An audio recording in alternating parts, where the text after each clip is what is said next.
Hey, welcome in, Mizzou fans. Back to another week here on PowerMizzou.com. State of the Tigers brought to you by our buddy James Carlton, State Farm Insurance in Webster Groves, Missouri. Check him out at carltoninsurance.net, or you can give him a call at 314-961-4800. If you do that, tell him Power Mizzou sent you. James is going to make a donation to Mizzou's NIL efforts. And normally on this show, we've been talking a whole lot of basketball the last few weeks, but hey, we're changing things up. Off season is here, and so we're gonna go some different directions. And I'm gonna bring in a guy that a lot of you guys are much rather hear from than me. We're gonna pop on a former Mizzou Tiger and now former NFL player, Mitch Morse. Mitch, first off, thanks for joining us. Second of all, what's that sound like? Former National Football League player Mitch Morse. Well, first of all, thank you for having me on. It sounds pretty good. I'm not gonna lie. It sounds it's a refreshing sound. It's definitely a palate cleanser to say the least. I'm still getting used to it. I mean, it's like when you get married and your fiance turns to your wife, your girlfriend turns to your fiance, all that stuff. So I'll tell you what, it's one of these things that we've kind of slowly matriculated into. This wasn't a decision made on a whim. So that has helped in regards to the mental aspect of it. And it's still fairly fresh. It's only been a few weeks. If you ask me once like OTAs rolled around, season rolls around, I'm sure there'll be mixed emotions. But as of now, it's a beautiful thing. We were just chatting about it. The domestic life, it's a different one, but as it's one that hopefully I can raise to the challenge. When is the last time you remember like not either playing football, getting ready to play football? How old would you have been? Oh, I would say my freshman year of high school is when I started playing tackle football. And I mean, not all of your decisions at that point were made solely on family and football Right. or academics, rather. You know, you were still kind of trying to experience high school. But when you kind of change that mindset now is when you get to college. But I would say football has been a part of my life, I mean, for 14, 15 years, maybe more, closer to 20. I didn't start very young. I played flag football and really enjoyed it. And then tackle football just kind of came about. But that's a great question. And it'll be interesting to experience in August where you Yeah. don't have these horrible PTSD moments or when you smell. It's hard to explain, dude, but like smelling fresh cut grass in the morning raises my heart rate 20 beats a minute. It's just what it is. And or like a real warm morning. Um, yeah, so it'll be interesting. It'll be like we're navigating through it, dude. And as of now, it's really nice. Yeah, you mentioned the domestic life, and look, most people that are going to be watching this have followed your career for 15 years, and I'm sure want to mostly know like what's the family situation? Where are you guys at? Like you've played a bunch of different places, so and you're Sure. from Texas. Where are you settling down and taking the next step? It's a great question. When I played in Kansas City, my last year, going in my last year, I got married and we bought a house out there, and that's been home base for us for the better part of 7 years. Um, we ended up having an opportunity to come down here to Florida, and it's not a bad gig. It's not a bad lifestyle down here, dude. And I would say for probably the foreseeable future, we're going to be down here in Florida, where if we do move back permanently somewhere outside of here, it'd probably be Kansas City, just because we have so many ties there. My wife's family lives there currently, and it just still feels like home. We were just back there 2 weeks ago, and we plan on spending most of the summer there. So it's just really fun, and it's a long-winded way of saying Florida. Okay, well, one of the things I was going to ask you as a native of Kansas City was what's the best place you played and why is it Kansas City? So I'm glad to know that was that you're a big fan of KC. Well, listen, I love Kansas City. The town is just, it's still up and coming, which is wild. The amount of growth it's had in the last decade, you can say that about plenty of places. Um, but it's just got a good heartbeat to it, good people, easy to traverse. The only problem that I have with it is we live south of town, and getting to the airport is an absolute nightmare. But besides that, if that's my biggest qualm with someplace, I just love it. The new airport's great. They have so many good things happening to it. Uh, it always will feel like home, even if we don't, call it our permanent residence. Right. So obviously we cater to Mizzou fans, and I want to take you back to 2009, 2010. I mean, what did you know, not just about the University of Missouri, but about the whole state when Gary Pinkel starts recruiting you and you're a junior in high school or whatever? Yeah, that's a great question. Not much, to be honest. My recruiting coach was a guy named Brian Jones. Big, Okay. tall, Jamaican running backs coach, about 6'5", Mhm. 6'6", just booming laugh, awesome personality, just easy to get along with. And so when I started getting recruited there, first of all, it was my first and only offer. I took it, and I didn't look back. They got me Mhm. on campus. I think the first thing that we realized was how difficult it was to actually get to Columbia if you were out of state.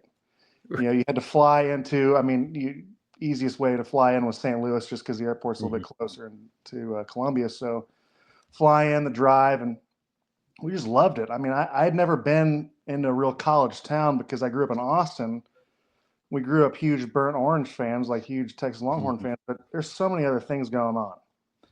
And to get that college town feel, and I think that day was like one of the first warm days of the year, and all the gals were out trying to get some sun.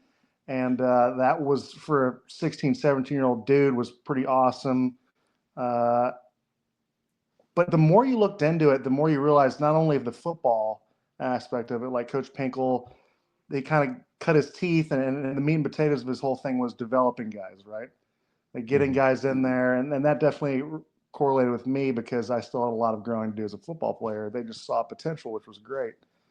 The competitive environment that he produced, which was really conducive for good football, and then the university itself, like it was beautiful. It was stunning, and I loved it. And I remember vividly, like walking around campus at the time, and how many like just rabbits were just running around campus. Like how many just wild rabbits.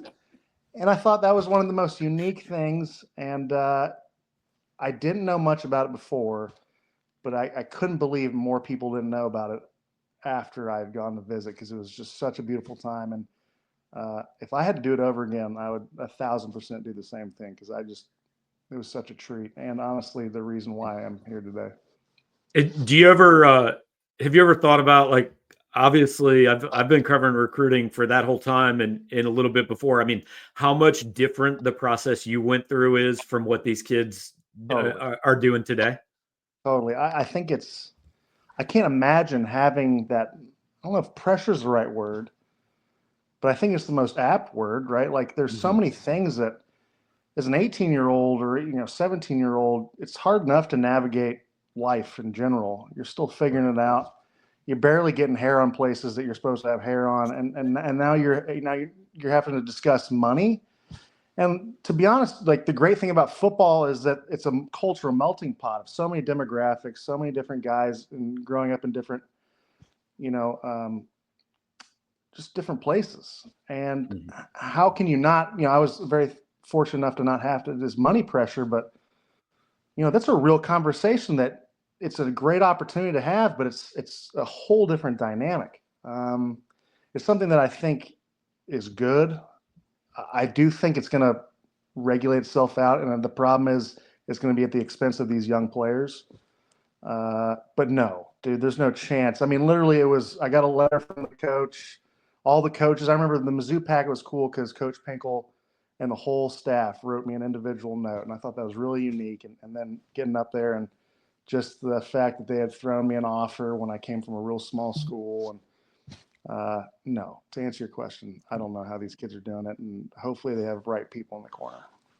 Yeah. So you came up here as an offensive tackle when Missouri was in the Big 12, and then by the time you leave, you are playing center in the Southeastern Conference. Yeah.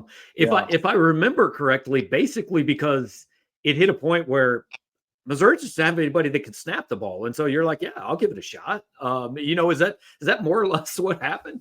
Well, it was an interesting deal because, yeah, I mean, there was definitely appeal to play in the Big 12 just because there was a chance I could go to Darrell K. Royal Stadium in Texas Mhm. and go play. But once that kind of dissipated, and then you have this kind of the awe and the aura of the Southeastern Conference, that was such a unique experience, and one that a lot of us guys cherished.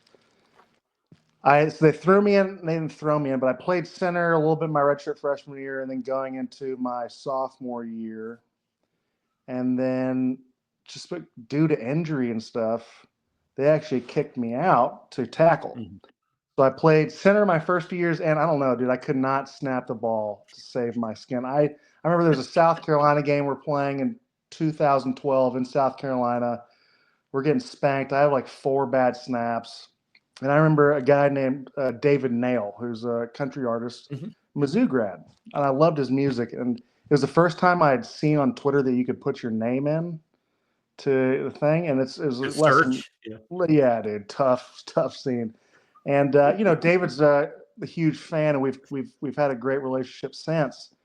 But I remember just like a guy I was so fond of was just like, I don't know who the center is, but it's not it. And it was crushing. And but they ended up moving me to tackle, and it worked out great. And so I went from there to right tackle my redshirt sophomore season, due to injury, and then stayed there in 2013 when we had that really fun run with Mhm. all those guys in the line. And then when Justin left and got drafted by the Seahawks, they moved me to left tackle. And yeah, it was awesome. It was definitely stressful changing positions every year, but it really helped because we had great coaches and the competition, especially between the guys we had on the edges. Mhm. At that time, we had Coney Ely, Shane Ray, Michael Sam, Marcus Golden, and then Charles Harris was a young guy. And Mhm. so it was an absolute nightmare going to practice and having these scrimmages, but that's how you get better is you trial by fire. And yeah, it was a really fun experience. That offensive line in 2013 that you mentioned, I mean, still, we're 12 years later, and Missouri fans are going, if we could get a line like that, we would be in the college football playoff. I mean, it was you and Britt and Evan Boehm and Yeah. Connor McGovern, and so 4 NFL players, and then the wild card, Max Copeland, who is Oh, yeah. probably the most famous of them all to fans Without just a because doubt. of the look and all that. Like, how close was that group? And like, do you still keep in touch with most of those guys? Absolutely. Yeah. Well, I think we were just a disgusting, self-deprecating group that, we had come off of a season that wasn't so great in 2012, but we learned a lot. That 2012, 2013 off season was super intense. The senior leaders they had were awesome. Um, that training camp, that spring ball was nuts. And yeah, we kind of had this little thing where we all, like, I was balding even then, but we all grew our hair out, slicked it back. Uh, and we were just grimy, and we loved one another, man. It was really cool. And each one of us was our, kind of marched the beat of our own drum. Like Justin, different cat, but he was ours. He was a beautiful guy, amazing football player. It's the first guy I remember seeing was being like, wow, that's an athlete playing this position. Evan has always been Mr. Mizzou, an amazing football player. Connor had the weird mustache, long hair. I'm bald. I won't let it go. And then Max is just a cluster of a human, the smartest one of us all. Right. And, you really should see him now. He looks amazing, and he was the best man at my wedding, actually, which is great. So, yes, we keep a great relationship. I'm going to go see Connor. He runs a benefit out in Fargo every year. Justin moved to Kansas City. We chat. Evan, he's a coach now at Mizzou. Looks Mhm. great, really settled in, and he actually was with me in Buffalo for a few months in 2020. So that was really fun, kind of reconnecting with him as a player. And to answer your question, we really had fun, and we had a great offense around us. Skill positions were insane. We had Henry Josie back from his injury. We had Marcus Murphy, all those guys who really just made us look a lot better than we actually were. Well, it worked out pretty well for all you guys, I'd say. If there, I kind of want to wrap up the Mizzou part here with is there. I don't know whether it's a game, a day, something that none of us would ever seen. When you think back to your college days, what like instantly stands out to you? What's kind of the first thing you go back to thinking about your Mizzou days? Oh, well, it's always the things you really look back at fondly are the things like you said, like we would go in the spring and we weren't doing spring ball yet, but we were working out. A few of us would go to the rec center and we would just mess around, shoot basketballs and just do curls until we couldn't feel our arms. Or we would go you could go shoot skeet with shotguns out of the park, like little things like that. But if I remember a football memory, the one that comes up without a doubt is 2013. We're going to try to seal it to go to the SEC championship game for the first time. And it's late in the game. Johnny Manziel is just coming off his Heisman season. They're playing really good football. And we hit I think with like 2.5 minutes left, Henry hits a run. And just the feeling that stadium had. Mm-hmm. And then there's because I'd seen the fans rush the field in 2010 when we beat Oklahoma during college game day, which was awesome. And then having that experience where I actually got to play and be a part of that was super unique, man. I think of that such a fond moment.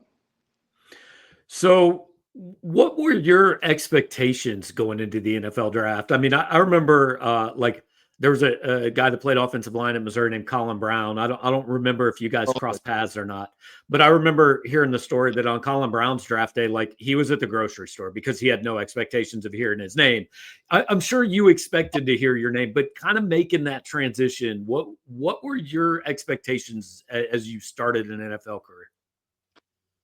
That's a great question. In relation to the draft, you really don't know, right? Mm-hmm. I didn't even want to watch the first round just because I'm like, I know that. I'm not going to make that. But it was kind of fun to see all these guys go. And then you had an inkling that there might be day two, but I always set my standards or my expectations really low just because I don't want to get disappointed. And we kept it real tight. I didn't want a lot of people there just in case. The worst thing is when you expect to be drafted sometime, there's 1,000 people in your house, and you're like, I guess we'll see you tomorrow. Mm-hmm. And then you go right. the when I found out I was going to Kansas City, it was such a shock to the system. I didn't really have any expectations. I was just trying to keep my head above water, to be honest, and then let the chips fall where they may. Try my best every day. And I never had expectations to play in the NFL. It just kind of one of those. It's my football journey has always been. The next step has been an unexpected surprise. Just try to do the best you can, be the best teammate you can be, garner relationships, and then see what happens. So to have that, and I feel like a lot of guys don't understand that the NFL, they're like the difference between busts and guys who make it. The margin's so small. There's so many variables, and to me, like. I was in a place with a good offensive line coach, Andy Heck, and of course, Coach Reed. And they were going to throw you in the fire. Of course, I lost years off my life in regards to the amount of reps and the stress I had, which is, I think, granted, I was coming in from playing tackle in a system where we barely had 6 or 7 people on the line of scrimmage, rarely saw more than 6 people in the box. In your first run drill versus training camp, it's short yardage goal line, and you have 9 people in the box. You don't even know what you're seeing. And then I'm playing center, and my quarterback's Alex Smith, who's year 12 or 13, who's very patient. But I had a lot of growing pains, and it was okay. It worked out great. So I didn't have any expectations. I was just trying not to fail. And I know that's not the healthiest way to do it, but it drove me enough. And then I found a way to kind of manipulate that in my rest of my career to have a healthier state of mind. And then once you establish yourself a little bit, it helps, to be honest. There is, I mean, I would say like the leap from high school to college, like you've got to be the elite. Everybody that plays in the Southeastern Conference was probably the best football player on almost every field they've ever been on, right? But then the leap from the SEC to the NFL is like, I think people still don't really appreciate what another level it is to get there. Do you remember whether it was anything in practice or did you have like a welcome to the NFL moment, like oh shit, this is different? Yeah. Daily is what it felt like. Every game that rookie year, there was something that humbled me and really made me have something to work on that week. My true welcome to the NFL moment was one of those run periods, and I get up and it's a pin and pull scheme. So the guard blocks down, I pull around, and Derek Johnson, who's one of the all-time great linebackers for the Chiefs, comes in and with no regard for his body, flies through that hole, hits me so hard in my chest that the first thing that hits the ground is my butt, and I skip on the line. And the whole team was like, ooh. And you realize that that's you, and everyone's jaw jacking, and you just kind of got to muster yourself up and get to the line. And that was my welcome to the NFL moment. And the nice thing was I looked so old when I was young, a rookie. The guys really didn't know I was a rookie until that day. Because they're like, who the hell is that new guy that Derek just made skip on the ground? I was like, oh, he's a rookie. And he's like, oh, he looks like he's 40 years old. So there are blessings there. Oh, for sure. There's blessings. Yeah. And then after that, it was cool. But everyone's got to get baptized once or twice. And for me as a rookie, I felt like it was daily.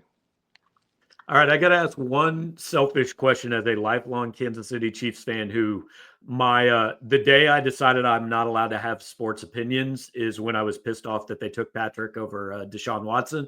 So my sports opinions no longer matter. So how soon did you kind of realize, oh, people have no idea what they're about to see out of this guy? Because you played there a couple years with him. Yeah. Well, so his first year there was my third year, and he was the backup behind Alex, and right. And I missed most of that year with a foot injury, so I was kind of like in my own little space. But we didn't really realize what we were going to see until it happened, dude. Yeah. To be honest, and anyone who says different, of course, there's spurts you saw in practice, but you really didn't see that mindset he had and the way he was able to just be a steward of the game, be such an absolute tone setter at that position from the day he stepped on that field. It's amazing the way he carries himself in the huddle. And it's amazing, I think people don't see, is his life changed that first year, his first year starting, my last year there, when he won the NFL MVP his first year playing. From week 1 to week 17, because we played 16 games back then, his life changed more than I've ever seen anyone's life change, ever. Yeah. And he stayed the same awesome dude. I remember I had a jersey. I was afraid to ask him to sign it for me. I'm like, this is my quarterback. I'm afraid to ask. And the guy's like, just get it signed, you dickhead. And I'm like, all right, fine. So we chatted, and Pat's always been super gracious and awesome with his time. And, we still have a nice relationship. But I don't think anyone was really expecting what happened until we were in it, and it just kept every week happening and happening and happening. And then by probably midway through the year, you're like, this is a remarkable thing we're blessed to be a part of. Like, it's fun to be on that ride. And I feel like my career has I've always been elevated by the guys around me. Like, my success has always been because everyone around me has made me look so good. And that year was no exception, and maybe the cherry on top of that. Patrick Mahomes got me the opportunity to get paid somewhere else. Well, and then obviously you go to Buffalo, play with Josh, and you're going to, you're in Jacksonville. You played with 2 number 1 picks in Trevor and Alex. I mean, you kind of mentioned the goal was never to play in the NFL, but you probably haven't had any time to really appreciate it. But do you think there'll be a time you'll look back on this and kind of be able to think about, man, what would 15-year-old me have thought about all this? Totally. No, that's a great question. One that it's hard to force yourself into it, right? Exactly like you said. But I was an embarrassment of riches at quarterback, and other guys around me. Like, the quarterbacks I've been able to snap the ball to and have dialogue with and just become buddies with, and kind of see as they stepped onto the fold. Like, I wish I had a few more years with Trevor, just because I think it's going to be amazing to see his next step. And he's got all the tools, and to be around Josh, who I consider one of my best friends, like, it's not lost on me. It could have gone a lot of different ways, dude, with quarterbacks. And it's just been such a privilege. It really has.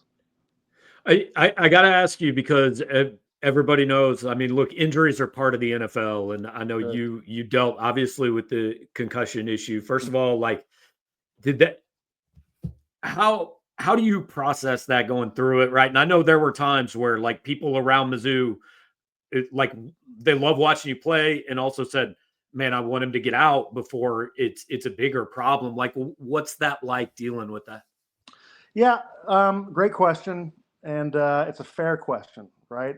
I think the people who suffer the most when you sustain a head injury are your family and friends, because the dialogue around that is fair and it's just, and I think it's prevalent, and it's made the game safer.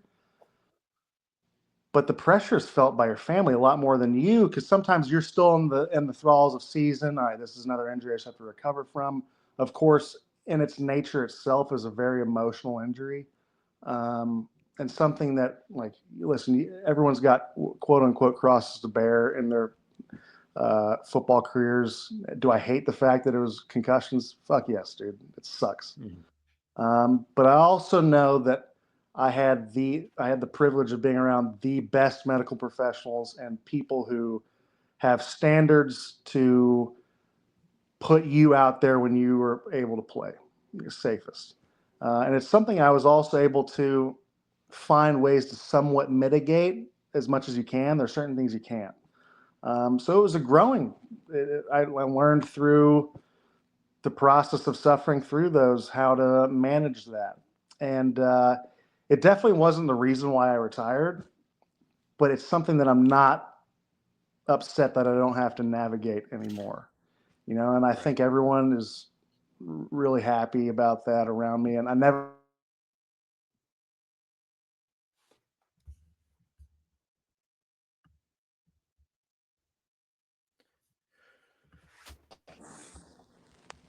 I'm sorry. Okay, we lost you. No, we lost you for a second, but you're back, man. That's Dude, good. Someone got my phone number out there. I'm getting calls from a 512 number every hour on the hour. It happens. Yeah. But long story short, it's the nature of the beast. 6 was a lot, to say the least.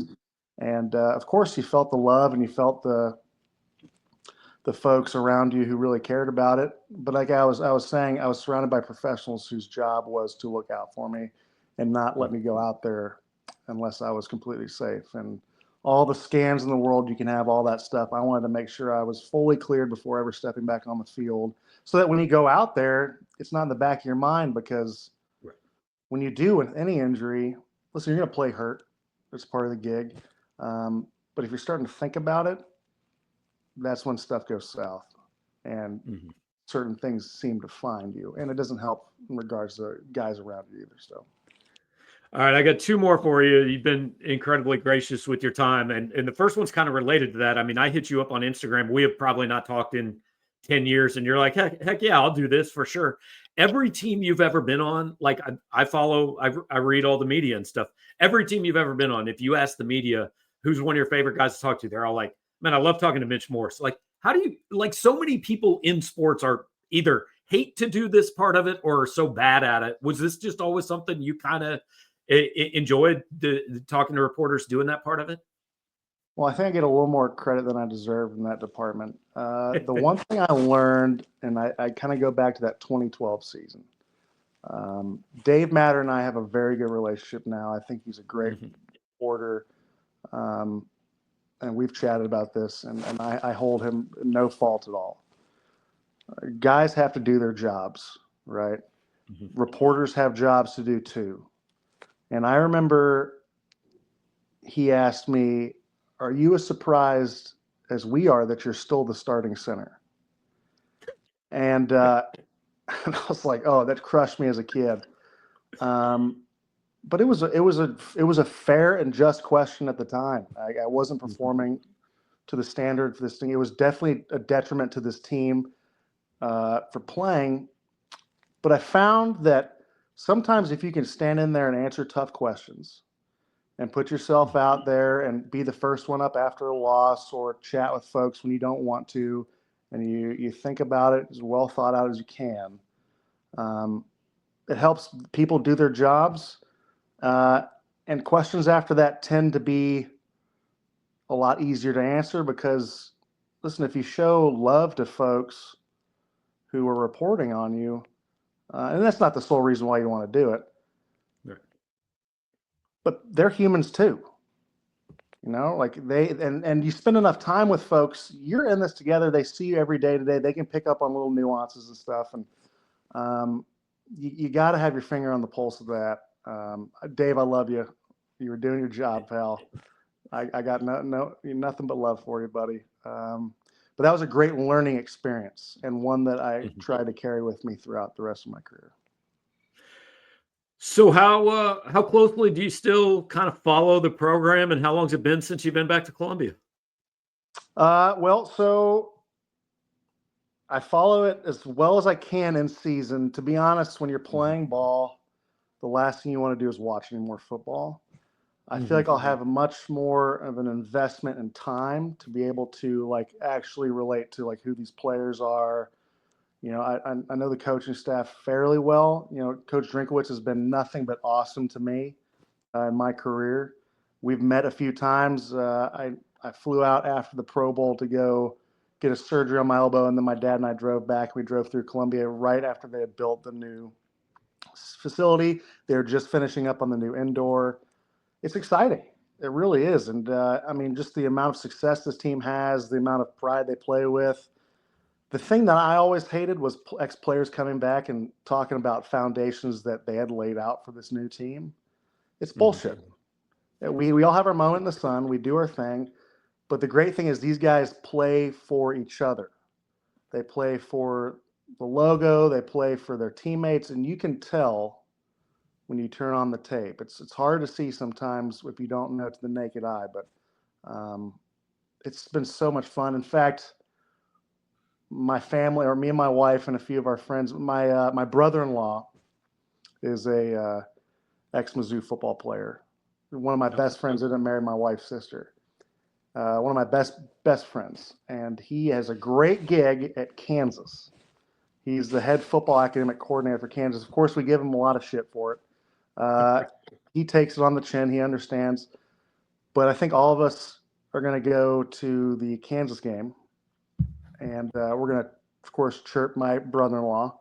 So he'll be on the sideline, talk to him. But also, it'll just be fun. It'll be a fun experience to go there, enjoy a tailgate. I've never really tailgated before. And I'm really pushing the envelope. I'd love to bang that big drum, dude. That'd be really fun. If not that weekend, of course, because I think that'll be a fairly coveted weekend for players who deserve it a little bit more than me. But at some point, that would just be a really cool pinch yourself moment, because you see those guys when you're playing come back who have done it, and it's really cool. Well, I think your guy Dave Matter is in charge of that now. He went over to the dark side, so hit him up and Dave, maybe I you love can bang the drum. Dave. All love here, Dave. And then in 2 years, just like you always planned, you can go back to Austin, Texas, and watch an SEC football game between Missouri and Texas, right? Oh, Jesus, I know. Well, it's crazy how we all left. Missouri left the Big 12 because of the Longhorn Network. Right. And they still found a way to get in there, and it's just so there's no Longhorn fandom left in there anywhere, huh? You know what? That's not totally true. I would say I love Austin so much, and when the university is doing well, everyone seems to be upbeat. It seems to be thriving, and some of my closest family friends are still huge Longhorn fans. And but no, I wouldn't say there's much love, but there is definitely a little bit for the town. All right. Well, Mitch, you've given me more than expected of your time, man. Really appreciate it, and look forward to seeing you back here that weekend to the KU game. I'll put in a good word and see if we can get you hit the drum that weekend. Hey, listen, pal, anything would be helpful. I appreciate you. It means a ton. Thank you for having me on, and looking forward to chatting with you soon. All right, have a good one. That is Mitch Morse, former Mizzou football player, recently retired from the NFL. Really appreciate him taking some time to chat with us. We're going to try to catch up with some I don't want to say old guys, but older guys over the offseason here on State of the Tigers. Appreciate you guys watching. We'll talk to you next time.